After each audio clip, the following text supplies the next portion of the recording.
Ceci est un livre audio autogénéré par Google. Presence du corps VECU, à travers les DIFFERENTES techniques. Le corps, réalité VECUE en sophrologie. Agnès Kérouz. Rappel, la première découverte de notre être passe par le corps et les 5 sens. Souvent dans notre fonction de sophrologue, nous entendons cette phrase. Je suis mal dans ma peau ou je suis mal dans mon corps. Alors au-delà des mots, de la terminologie, de la sémantique et des acteurs que nous sommes tous en thérapie, je vais essayer de partager avec vous ce que je ressens du corps, réalité vécue en sophrologie avec mon expérience dans ce domaine. Ainsi, dès le début, les pratiques de relaxation dynamique vont permettre d'aborder le processus de transformation de l'être en partant du corps biologique pour cheminer vers le schéma corporel et ses images, puis la corporalité, projection du corps dans la conscience, jusqu'au moi corporel et enfin au moi présentiel. Nous pourrons redéfinir ensemble ces termes connus, mais parfois chargés de sens différents. La sophronisation ou état sophronique en relâchant le corps va laisser remonter à la conscience les images positives qui vont renforcer l'énergie des cellules. La conscience phronique se recentre et s'oriente aussi vers le corps, créant la notion de corporalité égale, le corps dans la conscience dans le corps. La redécouverte de la force de notre souffle, de notre énergie invite au rassemblement du corps et de l'esprit. Toutes les techniques commencent par la prise de conscience de l'action de respirer et de ses effets sur le corps. Dans le processus herméneutique va s'opérer le dévoilement de l'être dans sa globalité, qui passe tout d'abord par le corps et c'est là que se trouve sa réalité. Pour aborder la nuance, schéma corporel et corporalité, voici un exemple. Une photo de nous il y a quelques années, 2 remarques ou constats. Conscience que le corps que je vois est le mien mais il a pu changer de forme, d'aspect avec le temps. Notion de schéma corporel. Conscience que c'est toujours mon être, son essence, indépendamment du temps, notion de corporalité. La valeur est portée sur les images, les phénomènes, mais aussi sur le corps vivant. Nous sommes peut-être dans cette projection du corps dans la conscience. N'est-ce pas là l'idée de la réalité du corps vécu ? 1. Le schéma corporel. C'est la représentation que chacun se fait de son corps incluant le contenu physiologique auquel nous pouvons rajouter l'affect, l'émotion, les facteurs sociaux, le corps sexué, les jugements, les valeurs. En sophrologie, à cette représentation nous allons rajouter le sentiment que l'on a de son corps. Le corps véhicule aussi notre vie et notre histoire. Le vécu au niveau sophroliminal nous permet de vivre cette représentation, pour peu à peu transiter vers l'étape de conquête de notre corporalité. Pour les pratiquants de la méthodologie, il s'agit très souvent d'une redécouverte stupéfiante du corps, de ses représentations et de ses images qui apparaissent très nettement au moment des pauses d'intégration ou silence. Le schéma corporel est également le corps que l'on sent et ressent. Il est vivant et davantage présent avec la conscience claire de l'énergie vécue dans l'instant. C'est donc le début de la présence à soi-même. C'est au moment du vécu sophroliminal, pendant les séances, que va se rajouter peu à peu le sentiment que l'on a de son corps. Ce qui fait dire aux participants lors de la phénodescription, parfois dès la première séance, et c'est très fort je crois, j'ai pris conscience de mon corps ou j'ai vu, senti mon corps comme ceci ou cela. 2. La corporalité. La transformation progressive transite du corps anatomique, au début des pratiques, vers le schéma corporel puis vers la corporalité et ensuite vers le moi corporel en interaction avec l'univers. Tout passe par le corps qui est construit et programmé de façon parfaite ou presque. Il est le vase récepteur de notre conscience et de l'amour de nous-mêmes, c'est pour cette raison que nous l'appelons corporalité. Le suffixe ite accent aigu, signifiant projection et intentionnalité vers, ici corps vers la conscience.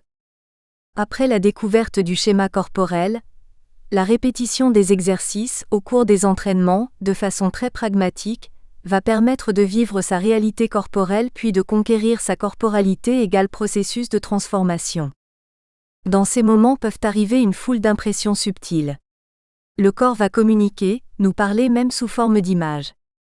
En effet, plus nous nous rapprochons de notre corporalité dans les exercices de sophrologie, plus nous la vivons et l'acceptons, plus elle nous conduit à la voie du bien-être, corps, puis du mieux-être, étage au-dessus, rencontre corps-esprit. À noter. Conscience ordinaire, perception vague pleine de représentations et d'images floues.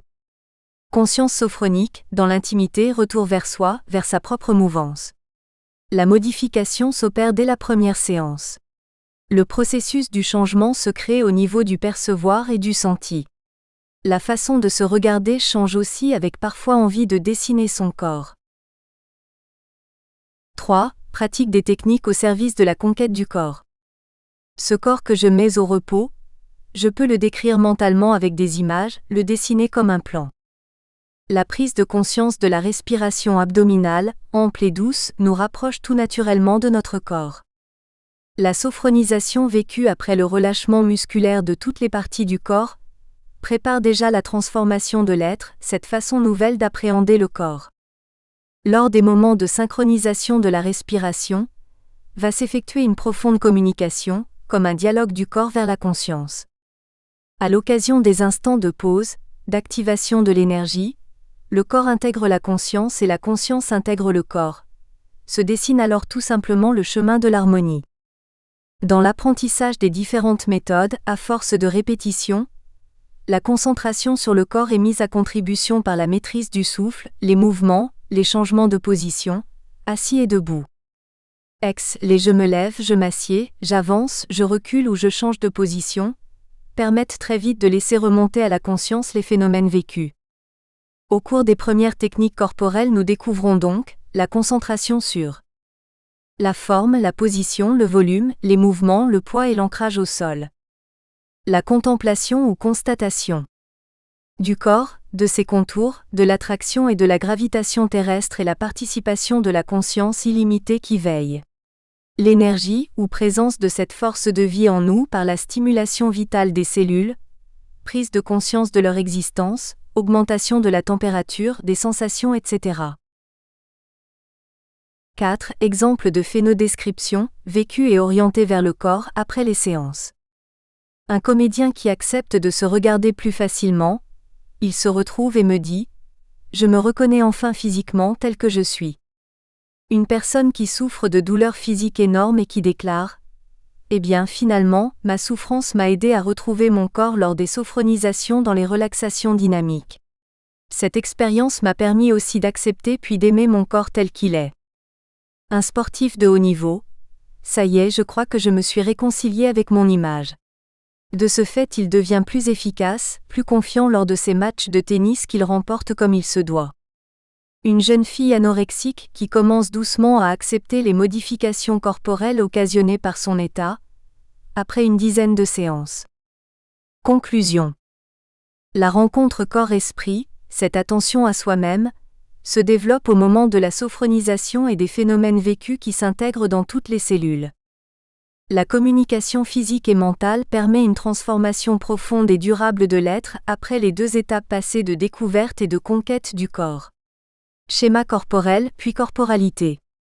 Cette dernière va nous conduire jusqu'au moi présentiel et à la globalité de l'être.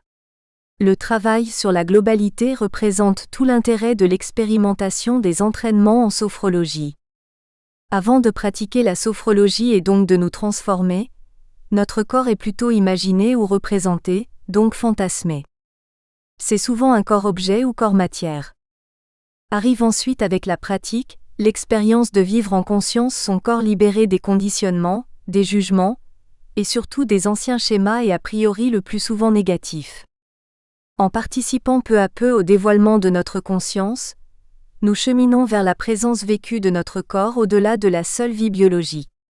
Nous cheminons vers nous-mêmes, de façon holistique, il s'agit alors d'une véritable rencontre.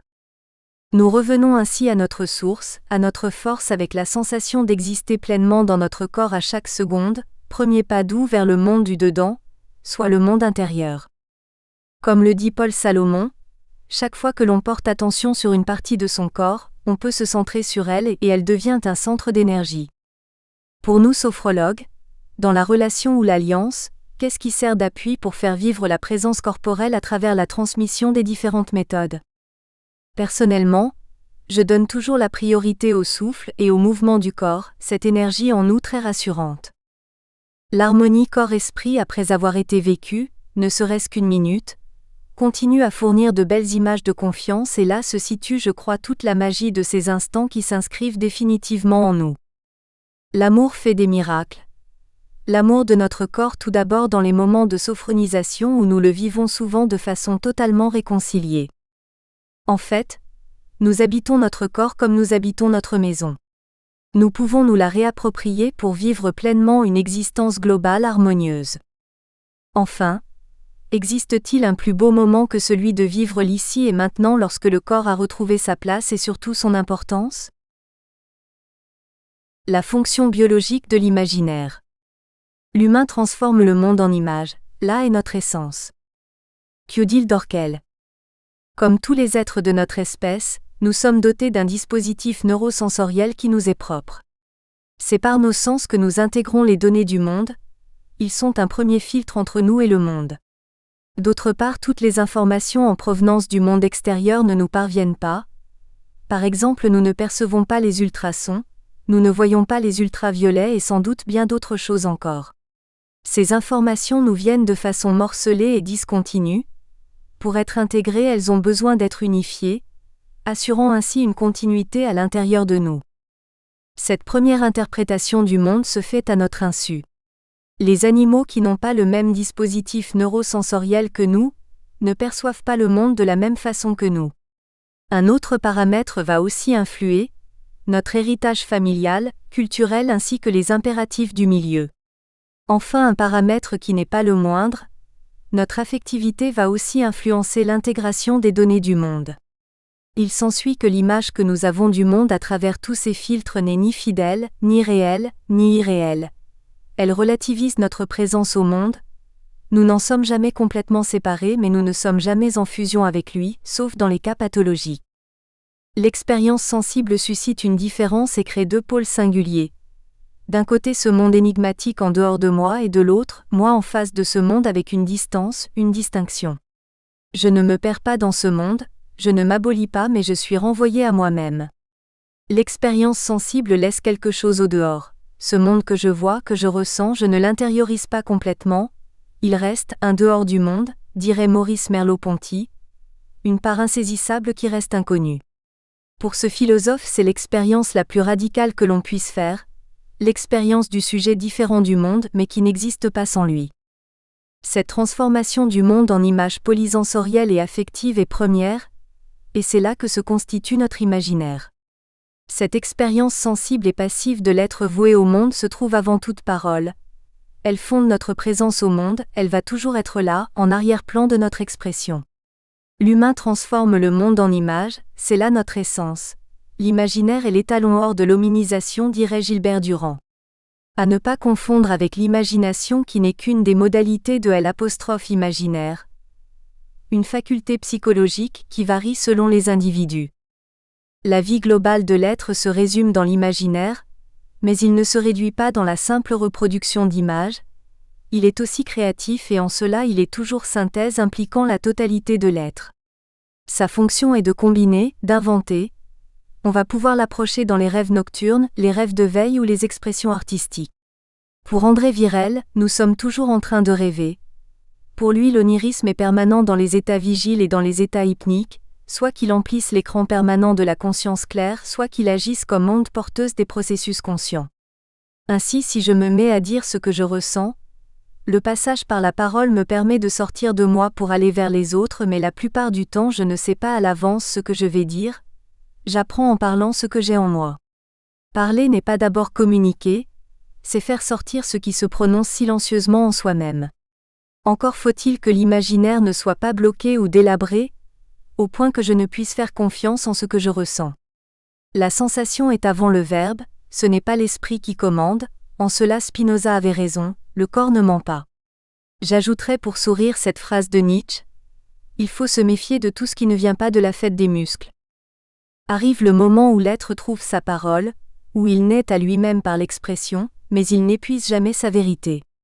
Toujours il lui faudra recommencer à repousser ses frontières pour découvrir d'autres paroles. Il n'y a pas de savoir absolu. Cette image que nous projetons dans le monde extérieur, dans nos rêves, nos paroles, nos expressions artistiques, cette image créative et poétique résulte à la fois des pulsions qui tendent à éclater dans un langage et des pressions du monde extérieur.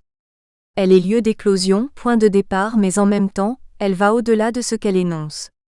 Nous ne pouvons pas la lire dans son contenu réel. Elle ne peut prendre sa signification qu'à partir du moment où elle est resituée dans le tissu de l'imaginaire, parce qu'elle est toujours symbolique. La fonction symbolique de l'image fonde son dynamisme. Rappelons ici que le symbole est d'abord l'union de deux moitiés se faisant face. L'une appartient à l'univers symbolisé et l'autre à l'univers symbolisant. L'image représente donc aussi ce qu'on ne voit pas, elle figure une réalité absente. Une image ne saurait être remplacée par une autre, voisine ou similaire, à la différence de la métaphore, et elle n'a pas d'équivalent conceptuel. La nature de l'image est de révéler un sens caché qui, sans elle, ne pourrait être autrement appréhendé. En cela elle est approximative dans la mesure où la réalité qu'elle appelle, demeure à jamais absente, secrète, insaisissable. Elle est porteuse d'une infinité de virtualités à la fois complémentaires et contradictoires. Elle est une totalité des contraires. Elle est prise dans le tissu de l'imaginaire, ce carrefour d'échanges qui la nourrit. Elle y trouve sa forme, cherche à exprimer à un moment donné la meilleure réponse possible à la parole de l'être. L'image est une parole en devenir. Comme tout ce qui caractérise le vivant, elle se tient entre le donné et le possible. Il serait donc vain de poser une grille de lecture sur cette image, ce serait la réduire donc la tuer, se priver de la dynamique qui la préside et de la dynamique de ses possibles. En ce sens, Jung avait raison de dire que les images de nos rêves contiennent à la fois un passé, un présent et un futur. Pour Jean Bourgaus, l'image, de par sa fonction symbolique et ses facultés de métamorphose qui en découlent, n'est pas achevée dans son actualisation mais appelle une réalité absente, son indispensable complément dont elle s'approche sans jamais l'atteindre, encore moins le cerner. L'image n'est pas l'illustration d'un état, elle n'est pas non plus figure métaphorique, elle est création. La logique de l'imaginaire n'est pas purement rationnelle, mais elle n'est pas pour autant déraisonnable. Comme toute structure biologique et psychologique, l'imaginaire comporte une structure évolutive, une orientation et une forme qui lui sont propres. Alors comment l'approcher pour en faire un véritable domaine de connaissance ? Bien avant Freud, les poètes ou les musiciens avaient perçu l'importance des rêves. Schubert par exemple avait posé les bases d'une symbolique du rêve. Nerval, en page d'ouverture d'Aurélia écrivait « Le rêve est une seconde vie. Je n'ai pu percer sans frémir ces portes d'ivoire et de cornes qui nous séparent du monde invisible. Les premiers instants du sommeil sont l'image de la mort. » Le mérite de Freud est d'avoir vulgarisé l'exploration d'un monde profond, mais chez lui le statut de l'image n'a rien d'audacieux. Elle n'est qu'un symptôme qui renvoie à quelque chose d'autre. Il faudra attendre Jung puis Bachelard pour que l'importance du rêve soit reconnue. Le mérite de Jung fut d'avoir placé la psychologie des profondeurs sur un tout autre plan que la psychanalyse. Pour lui, le rêve est un véritable contrepoids à l'état de veille. Il a été plus loin en mettant en évidence l'importance de l'imaginaire collectif, qui nous permet de prendre contact avec les trésors constitutifs de l'âme humaine. Le mérite de Bachelard est d'avoir eu le courage d'affirmer un droit égal dans la vie de l'esprit, au savoir scientifique et à l'imagination poétique. Sur le plan collectif, les productions de l'imaginaire des hommes que l'on retrouve sur les parois des cavernes, leurs outils, leurs religions ou leurs mythes ont été abordés de différentes manières. Que l'imaginaire se structure autour des 4 éléments, l'eau, la terre, le feu, l'air comme chez Bachelard, ou en régime diurne ou nocturne comme pour Gilbert Durand, ou suivant tout autre principe organisateur, il en résulte que l'on ne fait que regrouper des symboles dans le but de les classifier. Comme le dit Jean Bourgaus, quand les symboles sont classés, ils sont comme morts, ils ont perdu leur charge affective. Alors on peut les analyser à l'infini et de façon très brillante, mais ils ne nous parlent plus de nous. Pour André Virel, il faut considérer l'imaginaire comme étant, contradictoirement et tout à la fois terre d'archéologie et ciel de poète, où il s'agit d'intégrer au sens le plus dynamique du terme, tradition et révolution. Sa symbologie génétique présente l'avantage de rendre compte du plus grand nombre de faits individuels et collectifs. Il montre que les essaims de symboles, plus ou moins organisés en mythes et structures, évoluent en même temps que la maîtrise et l'intégration des fonctions mentales. Ainsi il découvre 3 phases dans toute évolution biologique, mentale, culturelle et historique en liaison avec l'appréhension des notions d'espace et de temps, phase qu'il nomme cosmogénique, schizogénique et autogénique. La mythologie gréco-latine lui a paru exemplaire de ces trois phases. Elle raconte l'histoire de la création des dieux en trois règnes. Avec le règne d'Ouranos, le ciel, l'espace, de toute évidence l'imaginaire a projeté le pressentiment qu'avait l'homme d'une phase initiale de désordre, de puissance et d'excès, un creuset originel où les forces s'affrontent sans qu'on puisse dire comment le monde allait s'organiser. Ce délire créateur qui engendra les titans et les cyclopes va brutalement être rendu stérile par Cronos. Il émascule Ouranos son père pour prendre sa place, bloquant ainsi toute création de l'univers. Et comme l'oracle lui a prédit qu'à son tour il serait détrôné par un de ses fils, par précaution il avale ses enfants dès leur naissance. La création ainsi bloquée en amont et en aval, le règne de Cronos le temps sera un règne d'ordre et de stabilité certes, mais où il ne se passe rien. Le règne de Cronos est le point mort, le nœud de l'onde stationnaire, la vie sans avancée, toujours semblable à elle-même, écrit André Virel pour parler de la phase schizogénique. De son côté, Rhéa, épouse de Cronos, qui en avait assez d'avoir vu ainsi disparaître Hestia, Déméter, Héra, Poséidon et Arès, et qui est enceinte de son 6e enfant, prépare un stratagème. Elle accouche en secret, confie Zeus l'enfant-dieu à des nymphes et donne à Cronos une pierre soigneusement emmaillotée en place du nouveau-né, qui l'engloutit sur le champ. Devenu adulte, Zeus, aidé d'un breuvage magique procuré par Métis, réussit à faire vomir Cronos, libérant ainsi la pierre et ses 5 frères et sœurs. Rendu furieux, Cronos s'alliant aux Titans engage une guerre terrible contre Rhéa et ses enfants. De son côté, Zeus s'alliant aux Cyclopes, se procure la foudre, dote Arès du casque de l'invisibilité et Poséidon du trident. Ensemble ils neutralisent Cronos et infligent une sévère défaite aux Titans. Devenu roi incontesté des dieux, Zeus se rend à Delphes pour y déposer la pierre qui lui permit d'avoir la vie sauve. Les Grecs en feront un centre, l'omphalos, le nombril du monde. Le 3e règne va pouvoir commencer, la création va reprendre. Après avoir lutté contre les forces archaïques des règnes précédents, ordonné l'Olympe où chaque dieu aura son territoire, il faudra encore à Zeus l'aide d'Athéna pour maintenir cette harmonie. Celle qui va naître de sa tête, création psychique cette fois, déesse de la réflexion, de la sagesse, des arts et de la civilisation. L'histoire de l'humanité pouvait commencer. Cette histoire de la pierre emmaillotée qui devint le nombril du monde, est très importante aux yeux d'André Virel. Ce fait mythologique symbolise le départ du processus ontogénétique de développement psychocorporel propre à l'être humain.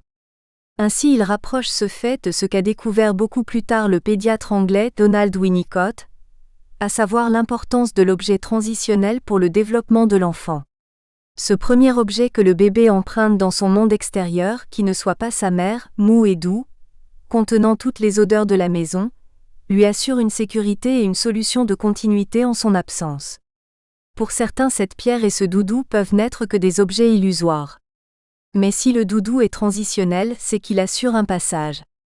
Et si les Grecs ont nommé la pierre le nombril du monde, c'est qu'elle est l'image, le point de naissance commun à toute l'humanité que serait la fonction symbolique. Tous deux sont le symbole, le point de passage et de jonction entre le réel et l'imaginaire, entre le monde intérieur et le monde extérieur, qui va initier la pensée sur un mode symbolique. L'interjeu de l'imaginaire et du réel se présente comme une histoire aussi vieille que celle de l'humanité, écrit André Virel. L'imaginaire comme incessante récréation intérieure du monde extérieur est au centre de l'être. Il est aussi la terre natale de la pensée. Pour conclure, après des siècles d'intellectualisme, de matérialisme ou de rationalisme, dans un monde où l'imaginaire est trop souvent anesthésié, atrophié, où la créativité est inhibée, où l'être hésite entre l'expérience sensible qu'il a du monde et la connaissance intellectuelle qui n'offre souvent qu'une pensée unique, il s'agit dans notre pratique de la psychothérapie de déconditionner cet imaginaire, de ranimer cette créativité vitale afin de recouvrer la plasticité d'un psychisme débarrassé de ses inhibitions. Réapprendre à ressentir, à faire confiance en ce que l'on ressent pour avoir envie d'être, créer avec ses fantômes, avec ses manques et ses frustrations, inventer sa vie pour ne plus la subir. Pour notre part, dans notre pratique nous donnons la préférence à la décentration mise au point par André Virel, une approche corporelle de l'imaginaire personnel, une mise en condition de liberté qui ne peut s'apparenter à une relaxation. C'est de donner la parole au corps qu'il s'agit ici, loin de toute suggestion, de soustraire au contrôle du moi et de ses conditionnements afin de libérer les possibles de l'être et restaurer ainsi la fonction biologique de l'imaginaire. Bibliographie. Bachelard Gaston, L'eau et les rêves, Paris Corty 1942. Bourgos Jean, pour une poétique de l'imaginaire, Paris, Seuil 1982. Durand Gilbert, Les structures anthropologiques de l'imaginaire, Paris Borda 1969. Eliade Mircea, Histoire des croyances et idées religieuses, Paris Payot 1976. Jung C.G., L'homme à la découverte de son âme, Genève, Montblanc 1970. Merleau-Ponty Maurice, Phénoménologie de la perception, Paris Gallimard. André Virel, Histoire de notre image, Genève, Montblanc 1965. Les univers de l'imaginaire, Dayancourt, 52110, Arbre Vert 2000. L'ennemi de l'intérieur ou le corps de hypocondriaque. Michel Declercq.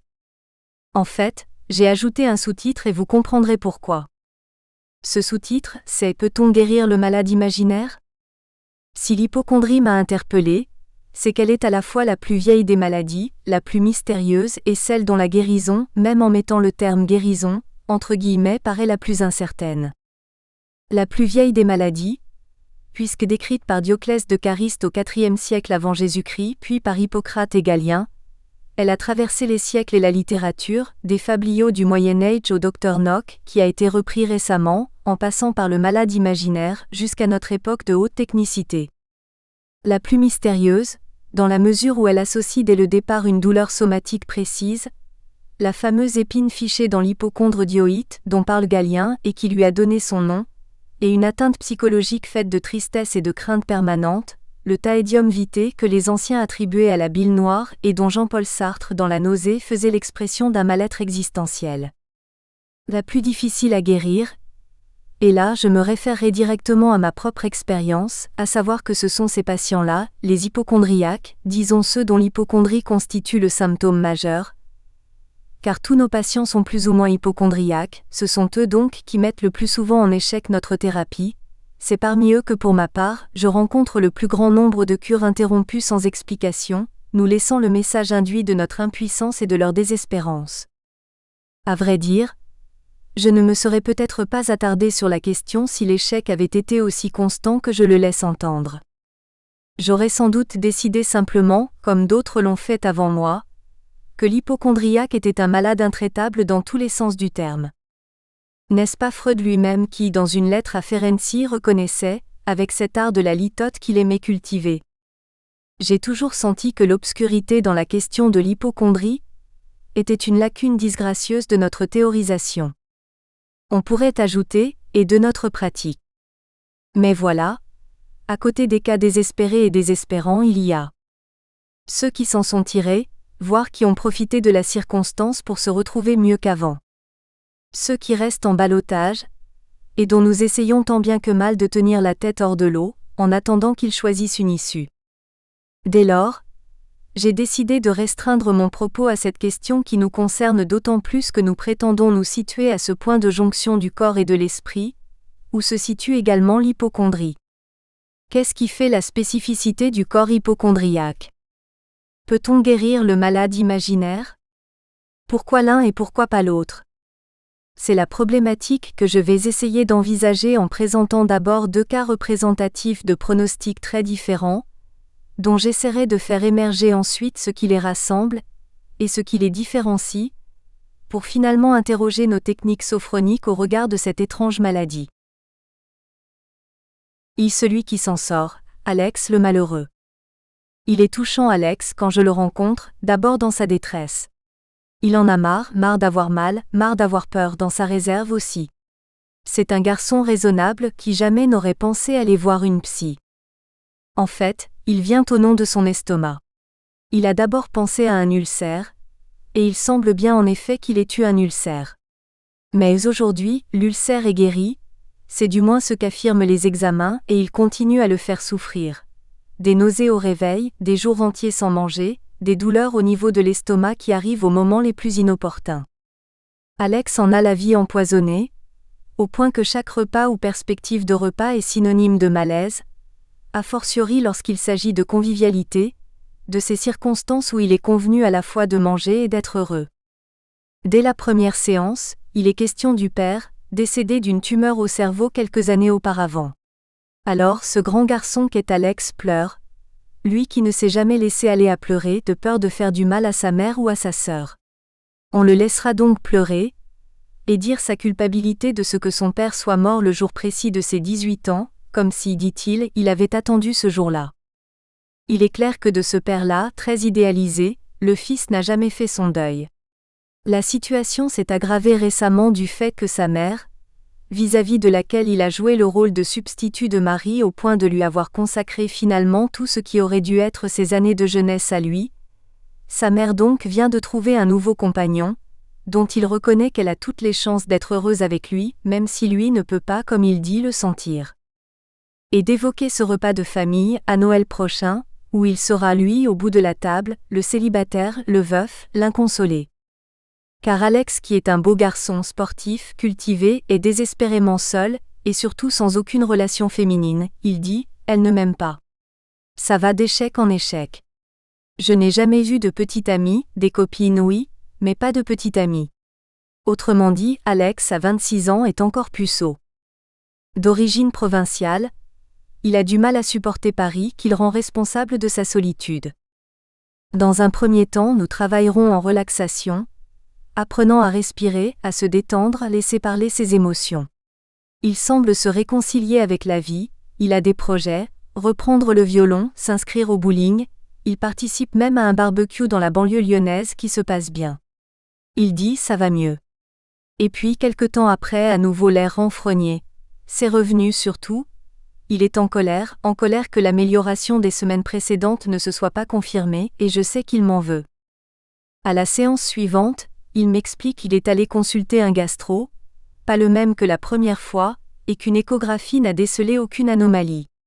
Il attend maintenant les résultats d'une cœlioscopie qui, elle non plus, ne donnera rien. Jusqu'à ce que, revenant sur la genèse de ses souffrances, il ait cette phrase qui va se révéler décisive. Il y a eu comme un trou noir.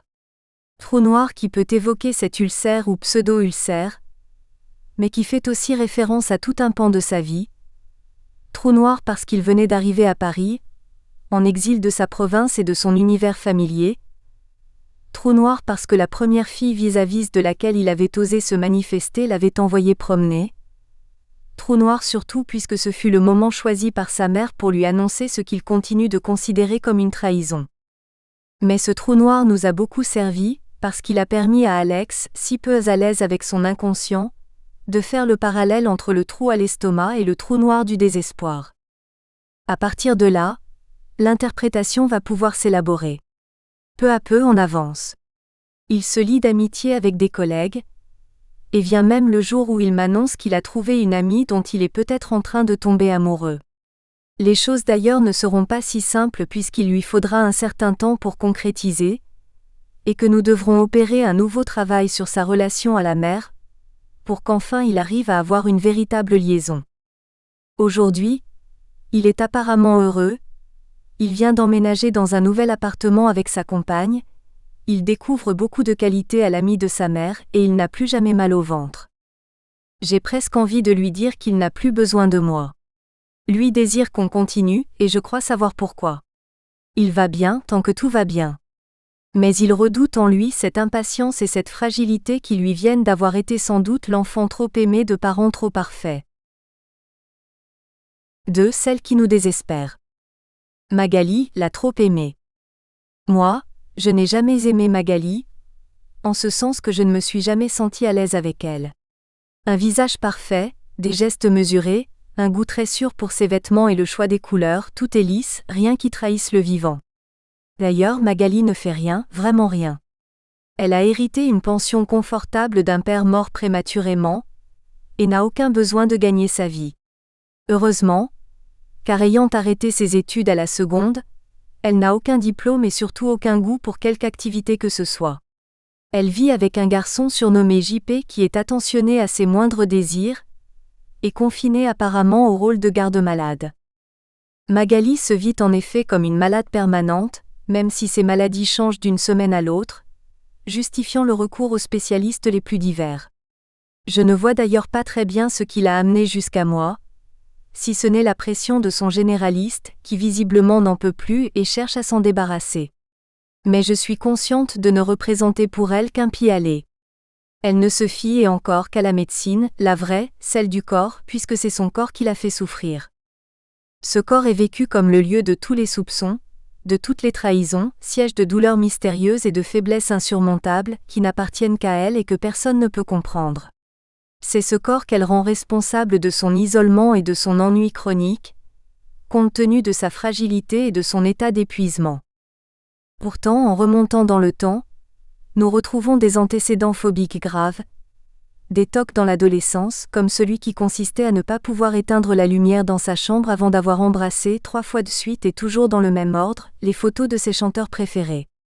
Ces tocs vont nous permettre une remontée dans le passé, vers une enfance dont elle dit elle-même qu'elle était la princesse, enfance détruite d'abord par le divorce des parents, puis par le décès accidentel du père, venu en quelque sorte confirmer la séparation.